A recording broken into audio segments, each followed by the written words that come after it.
Freudian Slip by Franklin Abel, originally published in Galaxy Science Fiction, May 1952. Narrated by Tom Trussel. On the day the Earth vanished, Herman Ray was earnestly fishing for trout, hip-deep in a mountain stream in upstate New York. Herman was a tall, serious, sensitive, healthy, well-muscled young man with an outsized jaw and a brush of red-brown hair. He wore spectacles to correct a slight hyperopia, and they had heavy black rims because he knew his patients expected it. In his off hours, he was fond of books with titles like Personality and the Behavior Disorders, Self-Esteem and Sexuality in Women, Juvenile Totem and Taboo, a study of adolescent culture groups, and A New Theory of Economic Cycles. But he also liked baseball, beer, and bebop. This day, the last of Herman's vacation, was a perfect specimen, sunny and still, the sky dotted with antiseptic tufts of cloud. The trout were biting. Herman had two in his creel and was casting into the shallow pool across the stream in the confident hope of getting another, when the universe gave one horrible sliding lurch. Herman braced himself instinctively, shock pounding through his body, and looked down at the pebbly streambed under his feet. It wasn't there. He was standing, to all appearances, in 3 feet of clear water with sheer black nothing under it. Nothing, the abysmal colour of a moonless night pierced by the diamond points of a half-dozen incredible stars. He had only that single glimpse. Then he found himself gazing across at the pool under the far bank, whose waters reflected the tranquil imagery of trees. He raised his casting rod, swung it back over his shoulder, brought it forward again with a practised flick of his wrist, and watched the lure drop. Within the range of his vision now, everything was entirely normal. Nevertheless, Herman wanted very much to stop fishing and look down to see if that horrifying void was still there. He couldn't do it. Doggedly he tried again and again. The result was always the same.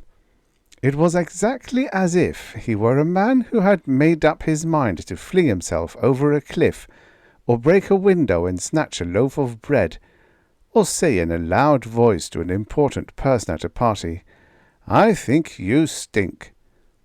Determination was followed by effort, by ghastly, sweating, heart-stopping fear, by relief as he gave up and did something else.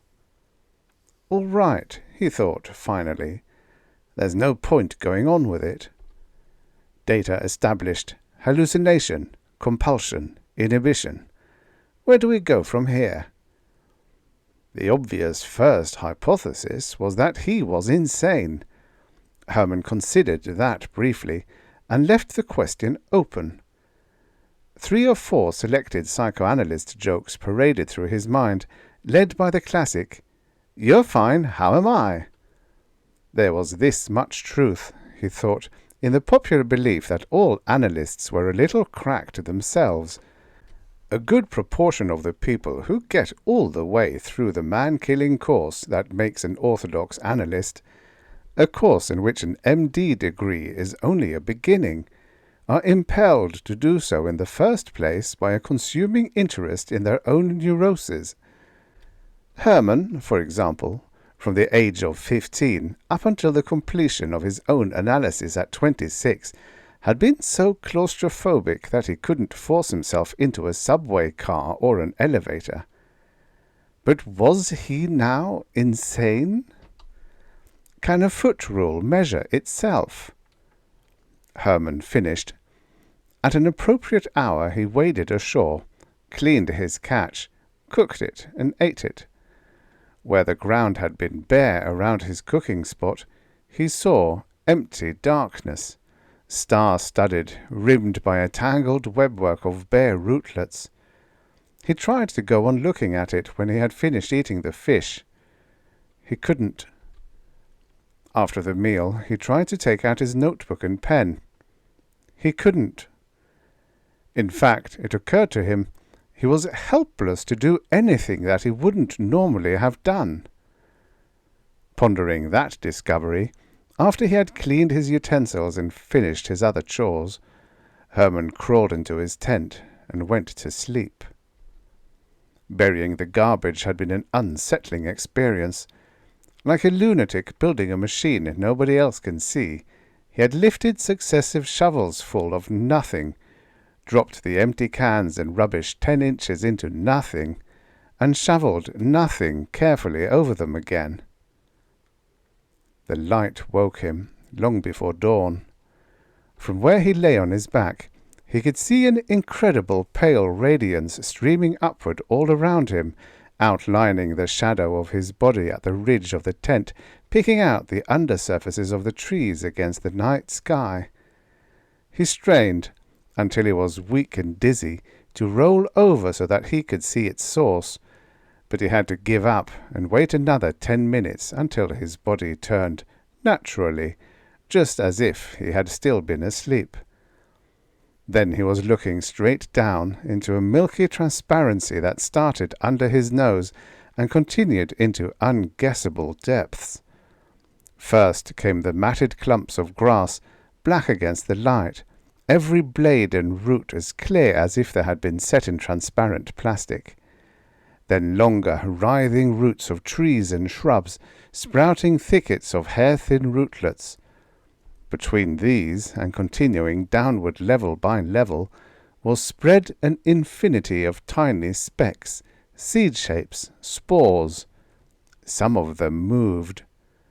Herman realized with a shock, insects burrowing in the emptiness where the earth should be? In the morning, when he crawled out of the tent and went to the bottomless stream to wash, he noticed something he had missed the day before. The network of grasses gave springingly under his feet, not like turf, but like stretched rubber. Herman conceived an instant dislike for walking, especially when he had to cross bare ground, because when that happened, he felt exactly what he saw.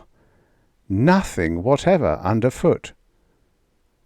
Walking on air, he realized, was not as pleasant an experience as the popular songs would lead you to expect.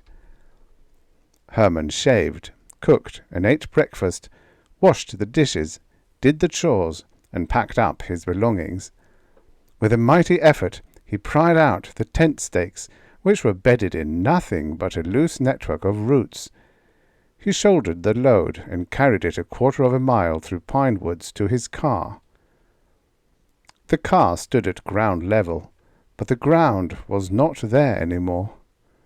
The road was now nothing more than a long irregular trough formed by the spreading roots of the pines on either side. Shuddering, Herman stowed his gear in the trunk and got in behind the wheel.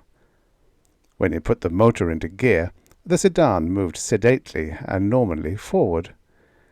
But the motor raced madly, and there was no feeling that it was taking hold. With screaming engine, Herman drove homeward over a non-existent road. Inwardly and silently, he gibbered. 6 miles down the mountain, he pulled up beside a white-painted fence enclosing a neat yard and a fussy little blue-shuttered house. On the opposite side of the fence stood a middle-aged woman with a floppy hat awry on her head, and a gardening trowel in one of her gloved hands. She looked up with an air of vague dismay when he got out of the car. "Some more eggs today, Dr. Ray?" she asked and smiled. The smile was like painted china. Her eyes, lost in her fleshy face, were clearly trying not to look downward. "Not today, Mrs. Richards," Herman said. "I just stopped to say good-bye. I'm on my way home." "Isn't that a shame?" she said mechanically. "Well, come again next year." Herman wanted to say, Next year I'll probably be in a straitjacket." He tried to say it. He stuttered n, and ended, glancing at the ground at her feet. "Transplanting some petunias?" The woman's mouth worked. She said, "Yes. I thought I might as well put them along here where they'd get more sun. Aren't they pretty?" "Very pretty," said Herman helplessly. The petunias, roots as naked as if they had been scrubbed, were nesting in a bed of stars. Mrs. Richards' gloves and trowel were spotlessly clean. On 4th Avenue, below 14th Street, Herman met two frightful little men. He had expected the city to be better, but it was worse. It was a nightmare. The avenues between the buildings were bottomless troughs of darkness. The bedrock was gone. The concrete was gone.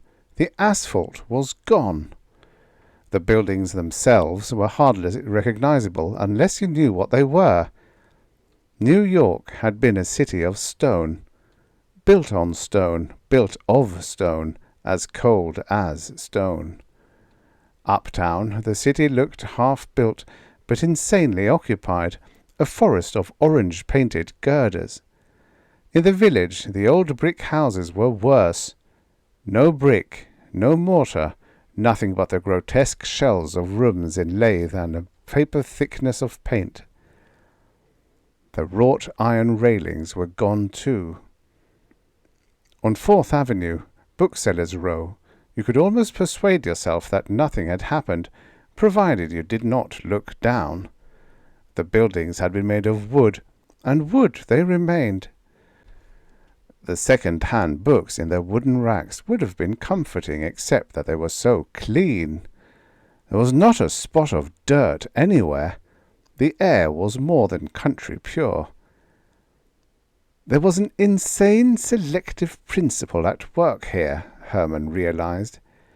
Everything from bedrock to loam that belonged to the earth itself had disappeared. So had everything that had a mineral origin and been changed by refinement and mixture. Concrete, wrought iron, brick. But steel and glass, porcelain and paint remained. It looked as if the planet had been the joint property of two children, one of whom didn't want to play any more, so they had split up their possessions. This is yours, this is yours, this is mine. The two little men popped into view not 6 feet in front of Herman as he was passing a sidewalk bookstall. Both were dressed in what looked like workmen's overalls made of lucite chainmail or knitted glow-worms. One of them had 4 eyes, 2 brown and 2 blue, with spectacles for the middle pair. Ears grew like cabbages all over his bald head. The other had 2 eyes, the pupils of which were cross-shaped, and no other discernible features except when he opened his gap-toothed mouth. The rest of his head, face and all, was completely covered by a dense forest of red hair. As they came forward, Herman's control of his body suddenly returned. He was trying his best to turn around and go away from there, and that was what his body started to do. Moreover, certain sounds of a prayerful character, namely, "Oh dear, sweet Jesus," which Herman was forming in his mind, involuntarily issued from his lips. Before he had taken the first step in a rearward direction, however, the hairy little man curved around him in a blur of motion, barring the way with 2 long, muscular, red-furred arms. Herman turned. The 4-eyed little man had closed in. Herman, gasping, backed up against the bookstall. People who were headed directly for them, although showing no recognition that Herman and the little men were there, moved stiffly aside, like dancing automatons, strode past, then made another stiff sidewise motion to bring them back to the original line of march before they went on their way.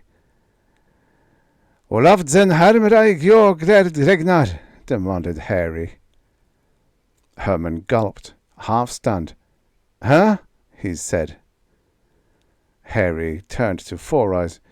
Grinnerallas harizinia. Is Redolf, Megier Halaza, the Digverdes Kama, Gredig, Luchal. Harry turned back to Herman. Blinking his eyes rapidly, for they closed like a shutter of a camera, he made a placating gesture with both huge furry hands. Kelagikri odrum faz, he said, and reaching out to the bookstall, he plucked out a handful of volumes, found them like playing cards, and displayed them to Four Eyes.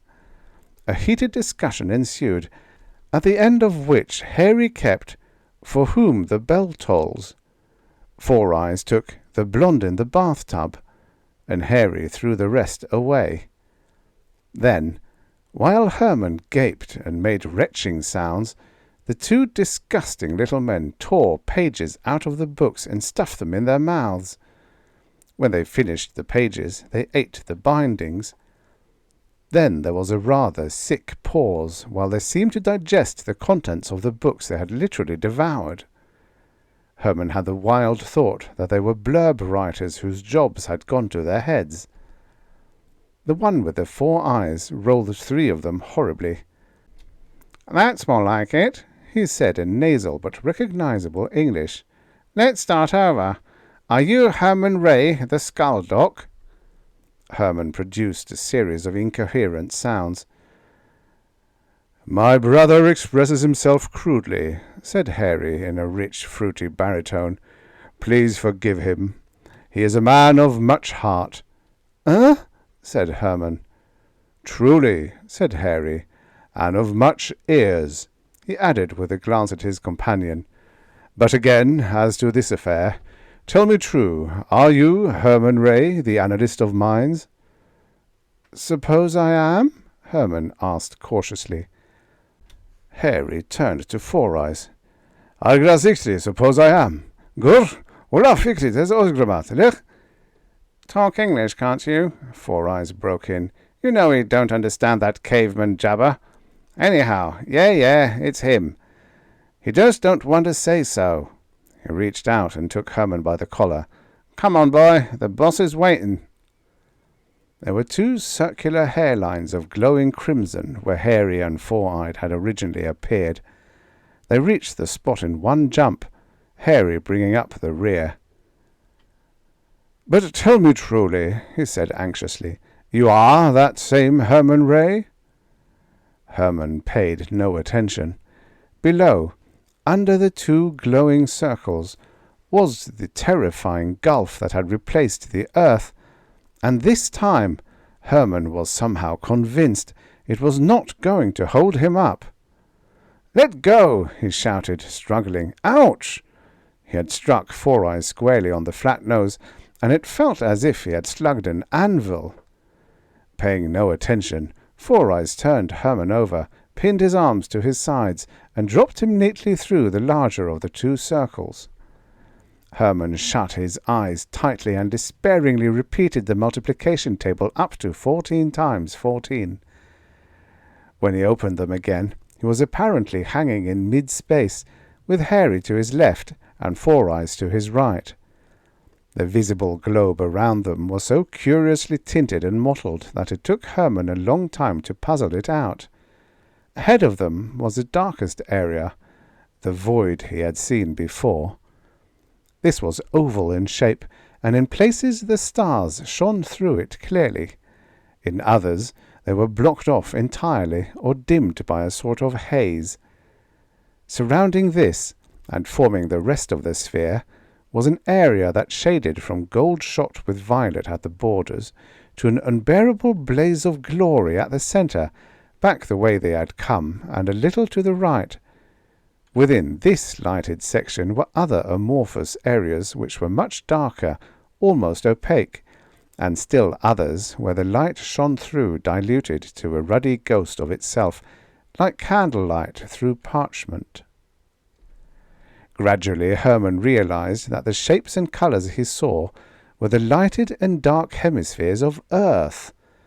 The dark areas were the oceans, deep enough in most places to shut out the light altogether, and those parts of the continents, North and South America behind him, Europe and Asia ahead, Africa down to the right, which were heavily forested. Herman's earlier conviction returned. Things like this just did not happen. Physician, heal thyself.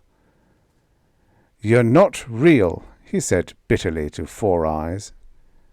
Not very, Four Eyes agreed. I'm twice as real as that jerk, though, he insisted, pointing to Harry. Ahead of them, or below, a point of orange light was slowly swelling. Herman watched it without much interest. Harry broke out into a torrent of cursing. "I this and that in the milk of your this," he said. "I this, that and the other in the this of your that, your sister, your cousin, your grandmother's uncle." Four Eyes listened with awed approval. "Them was good books, huh?" he asked happily.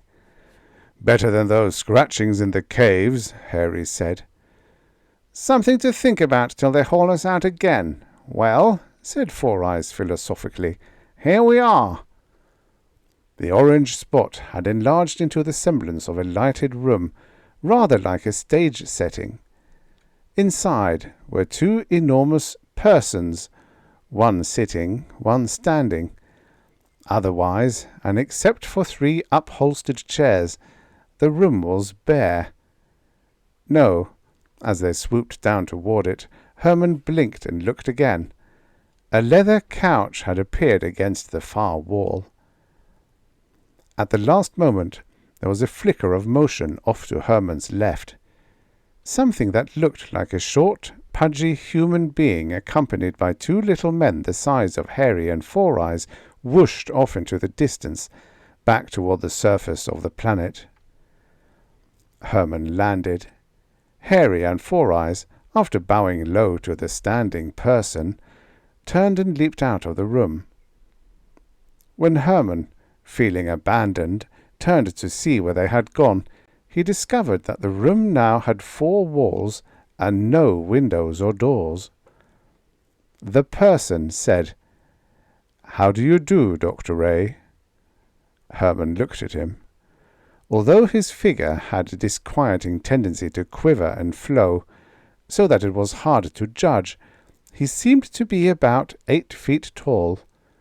He was dressed in what would have seemed an ordinary dark blue business suit, with an equally ordinary white shirt and blue tie, except that all 3 garments had the sheen of polished metal. His face was bony and severe, but not repellently so. He looked absent-minded rather than stern. The other person, whose suit was brown, had a broad, kindly, and rather stupid face. His hair was white. He sat quietly, not looking at Herman, or apparently at anything else. Herman sat down in one of the upholstered chairs. "All right," he said with helpless defiance. "What's it all about?" "I'm glad we can come to the point at once," said the person. He paused, moving his lips silently. Excuse me, I'm sorry." A second head, with identical features, popped into view next to the first. His eyes were closed. "It's necessary, I'm afraid," said the head number 1 apologetically. "I have so much to remember, you know." Herman took a deep breath and said nothing. "You may call me Secundus, if you like," resumed the person, "and this gentleman Primus, since it is with him that you will have principally to deal. Now, our problem here is one of amnesia, and I will confess to you frankly that we ourselves are totally inadequate to cope with it. In theory, we are not subject to disorders of the mind, and that's what makes us so vulnerable now that it has happened. Do you see?" A fantastic suspicion crept into Herman's mind. "Just a moment," he said carefully. "If you don't mind telling me, what is it that you have to remember?" "Well, Doctor, my field is human beings. That's why it became my duty to search you out and consult with you. And there is a great deal for me to carry in my mind, you know, especially under these abnormal conditions. I don't think I'm exaggerating when I say it is a full-time job." "Are you going to tell me," asked Hermann, more carefully still, "that this gentleman is the one who is supposed to remember the earth itself, the rocks and minerals and so on?" "Yes, exactly. I was about to tell you." "And that the planet has disappeared because he has amnesia?" Hermann demanded on a rising note. Secundus beamed. "Concisely expressed. I myself, being, so to speak, saturated with the thoughts and habits of human beings, who are, you must admit, a garrulous race, could not—" "Oh, no," said Hermann. "Oh, yes," Secundus corrected.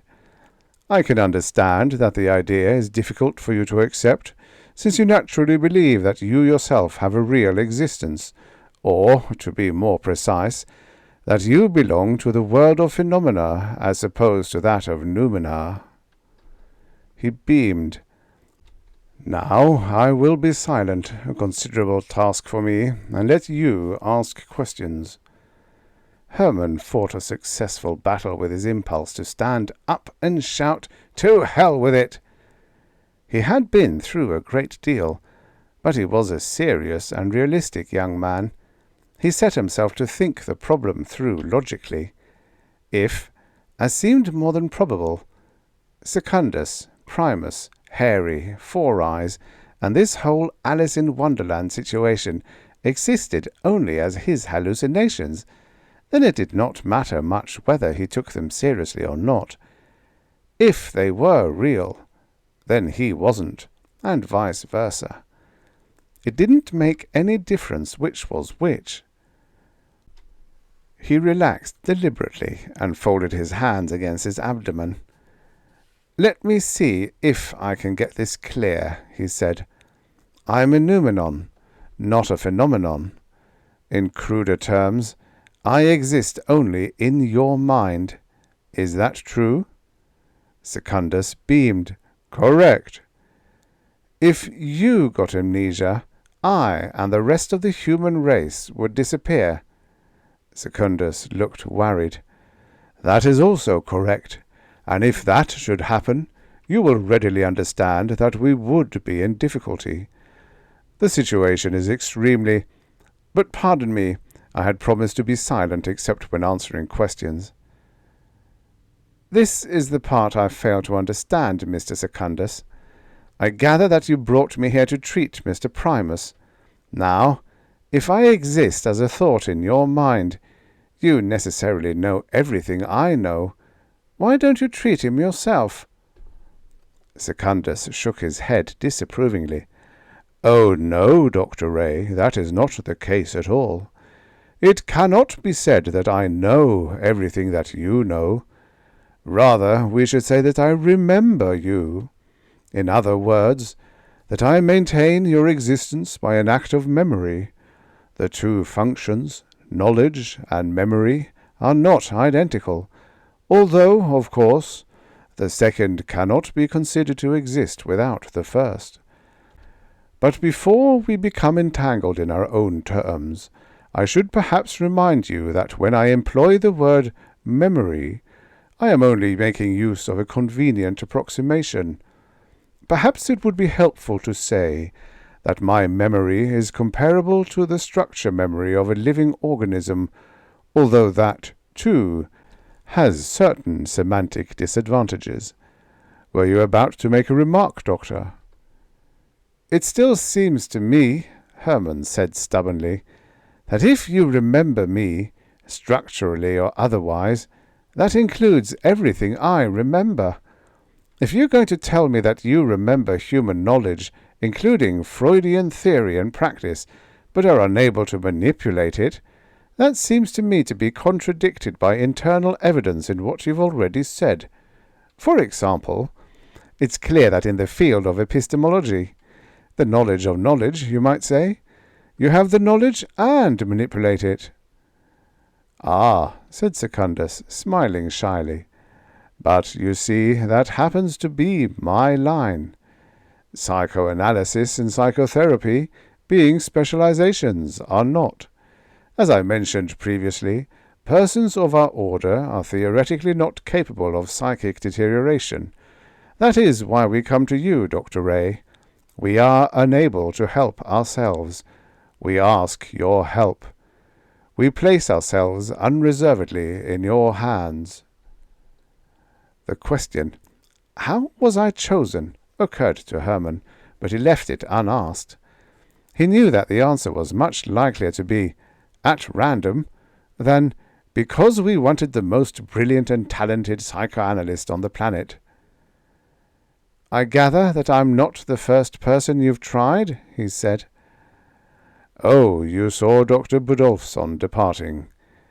"Yes, it's true that in our ignorance of the subject we did not immediately turn to practitioners of your psychological orientation.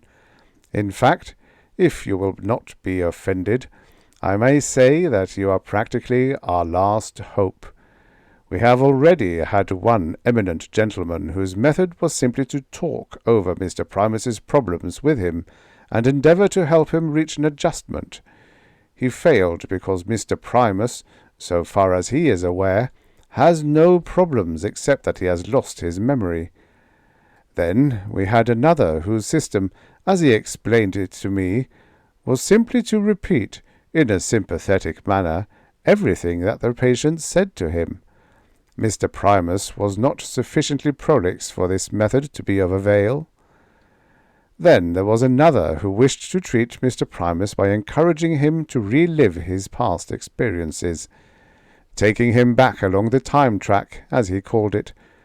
But Secundus looked mournful. Mr. Primus has actually had no experiences in the usual sense of the term, though he very obligingly made up a number of them. Our ontogeny, Dr. Ray, is so simple that it can scarcely be said to exist at all.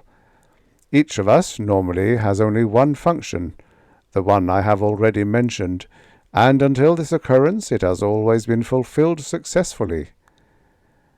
We also had a man who proposed to reawaken Mr. Primus's memory by electric shock, but Mr. Primus is quite impervious to currents of electricity, and we were unable to hit upon an acceptable substitute. In short, Dr. Ray, if you should prove unable to help us, we will have no one left to fall back upon except, possibly, the yogi." "They might do you more good at that," Hermann said, looking at Mr. Primus. "Well, I'll do what I can, though the function of analysis is to get the patient to accept reality, and this is the opposite. What can you tell me, to begin with, about Mr. Primus's personality, the onset of the disturbance, and so on? And in particular, what are you two? Who's your boss? What's it all for, and how does it work?"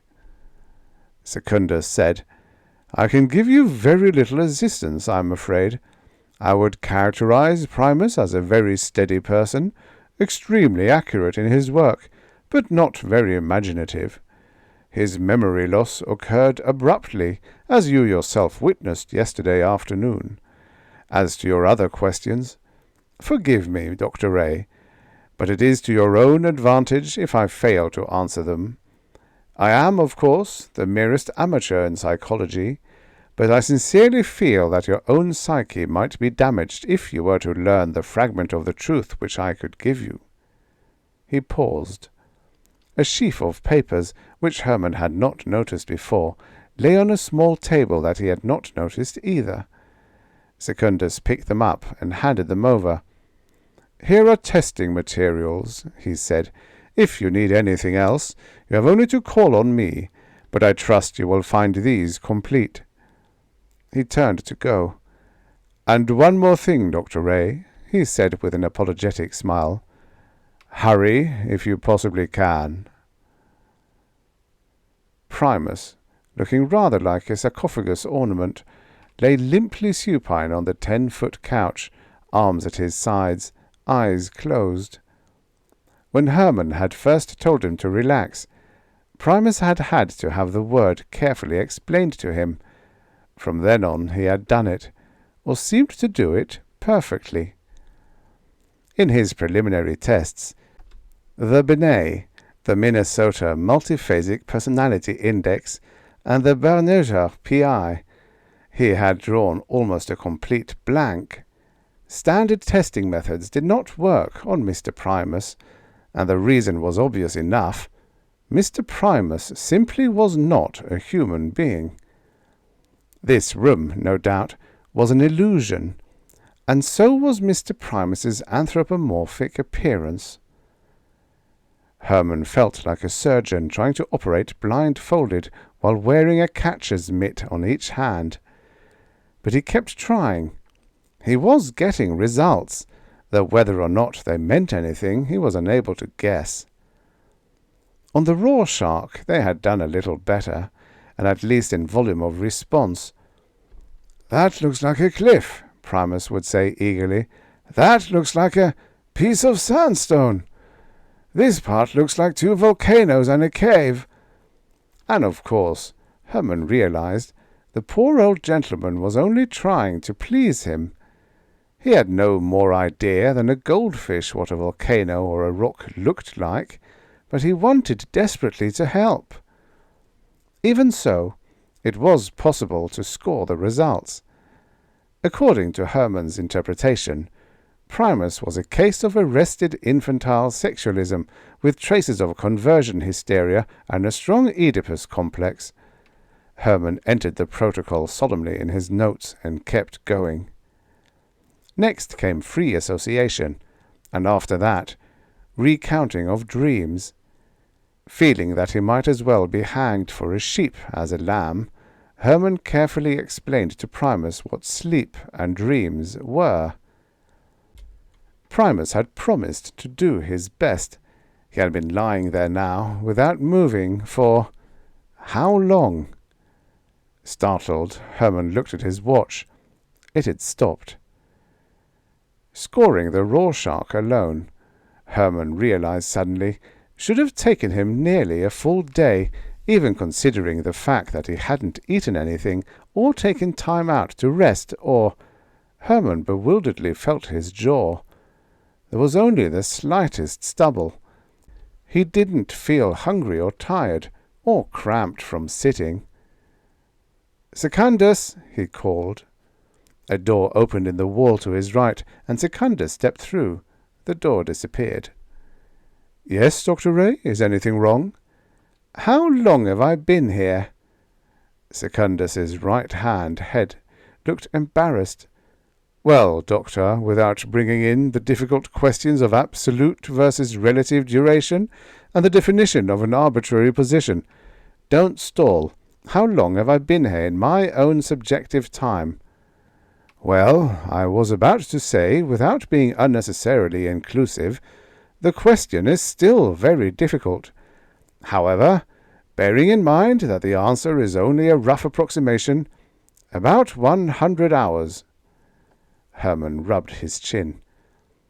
"I don't like your tampering with me," he said slowly. "You've speeded me up, is that it? And at the same time inhibited my fatigue reactions, and God knows what else, so that I didn't even notice I'd been working longer than I normally could until just now." Secundus looked distressed. "I'm afraid I have made rather a botch of it, Dr. Ray.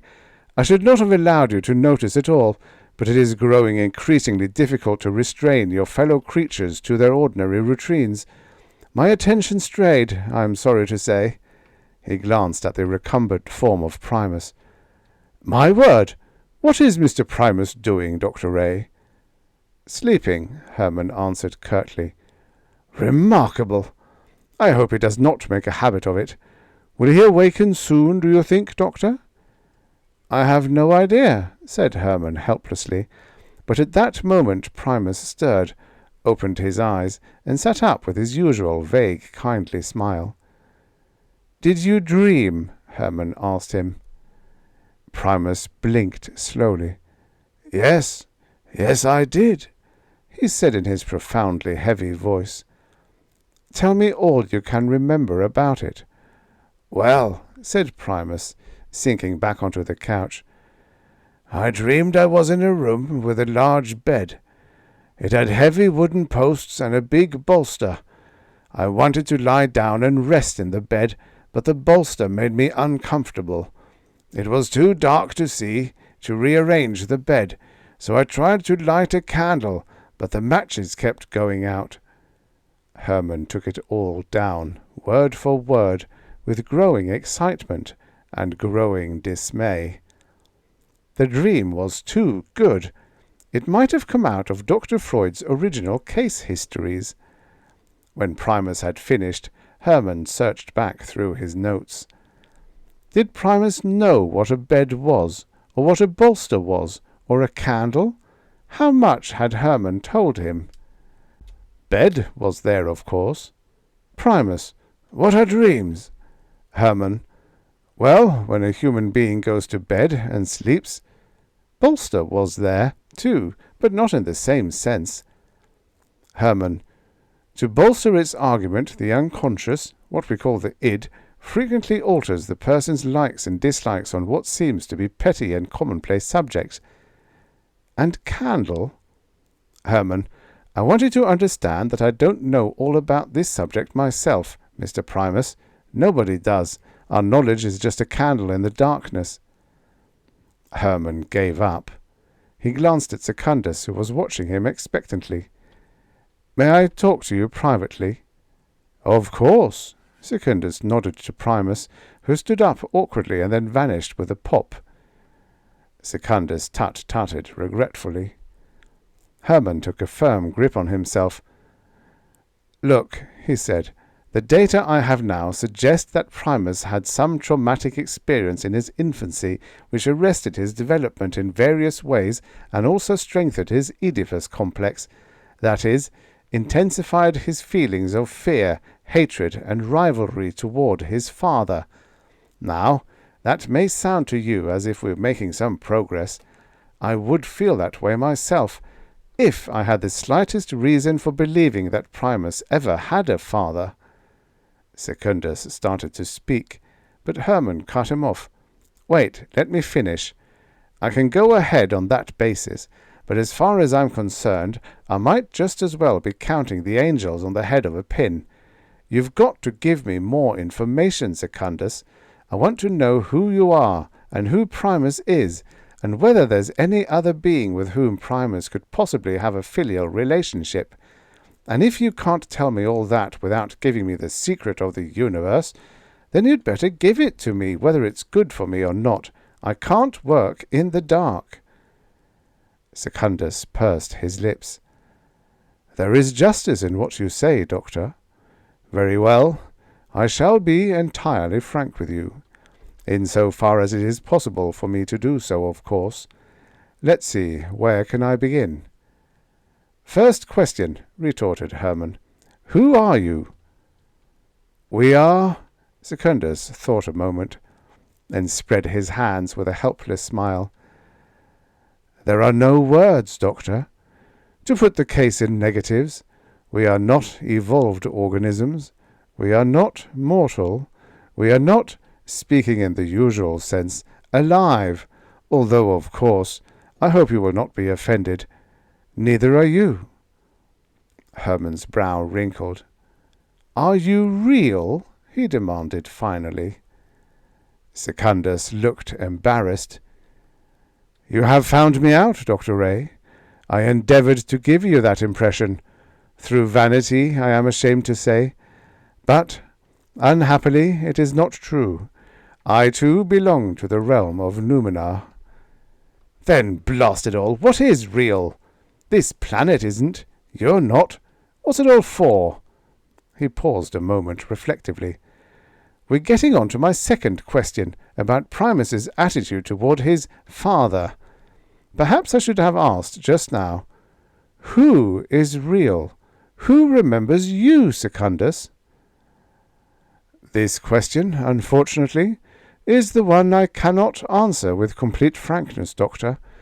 I assure you that it is not because I do not wish to. I have no option in the matter. I can tell you only that there is a person of whom it might be said, he stands in the parental relationship to Primus, to me and all the rest of our order." "God?" Hermann inquired. "Yahweh? Allah?" "Please, no names, Doctor." Secundus looked apprehensive. "Then, damn it, tell me the rest."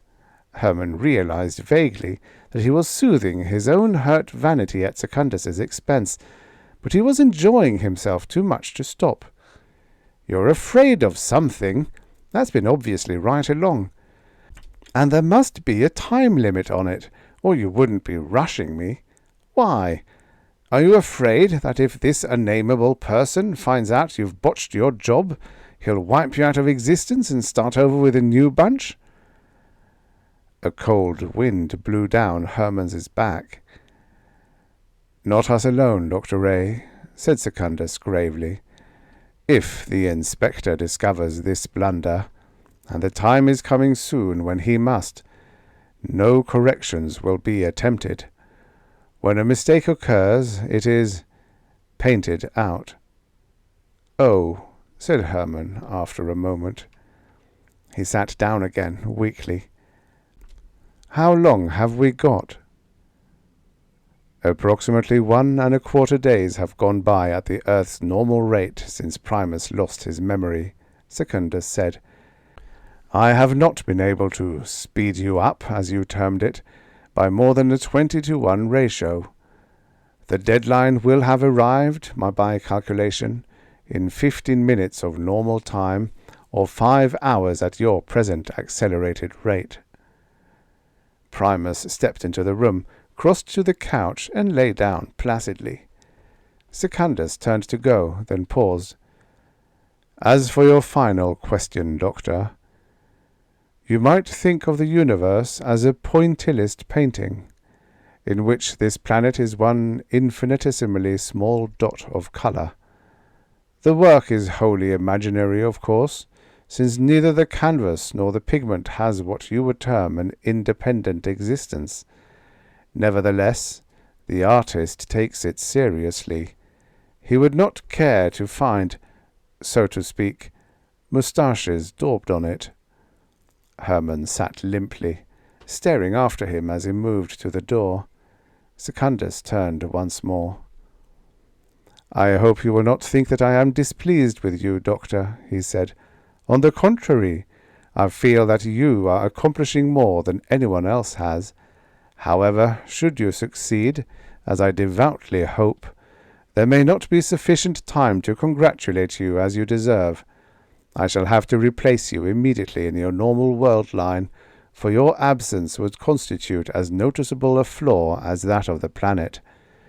In that event, my present thanks and congratulations will have to serve." With a friendly smile, he disappeared. Hermann wound his watch.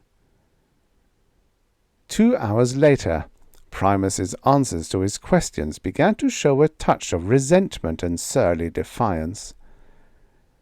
Transference, Hermann thought, with a constriction of his throat, and kept working desperately. 3 hours. What does the bolster remind you of? I seem to see a big cylinder rolling through space, sweeping the stars out of its way. 4 hours. Only 3 minutes left now in the normal world. I can't wait to get any deeper, Hermann thought. It's got to be now or never. You must understand that these feelings of resentment and hatred are normal, he said, trying to keep the strain out of his voice. But at the same time, you have outgrown them. You can rise above them now. You are an individual in your own right, Primus. You have a job to do that only you can fill, and it's an important job. That's what matters, not all this infantile, emotional clutter. He talked on, not daring to look at his watch. Primus looked up, and a huge smile broke over his face. He began, "Why of—" Hermann found himself walking along 42nd Street, heading toward the Hudson. The pavement was solid under his feet. The canyon between the buildings was filled with the soft violet-orange glow of a summer evening in New York. In the eyes of the people he passed, he saw the same incredulous relief he felt. It was over.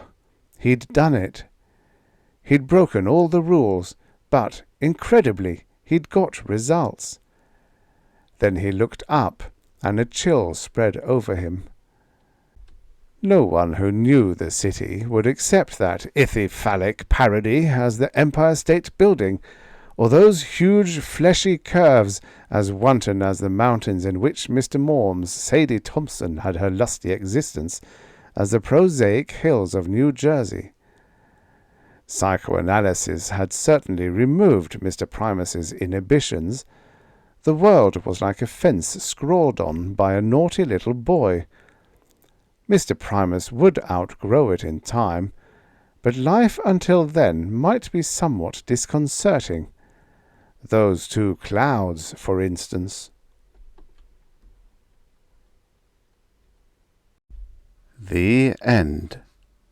Subscribe for your daily stories of futures past. If you're not subscribed, why ever not? It's free.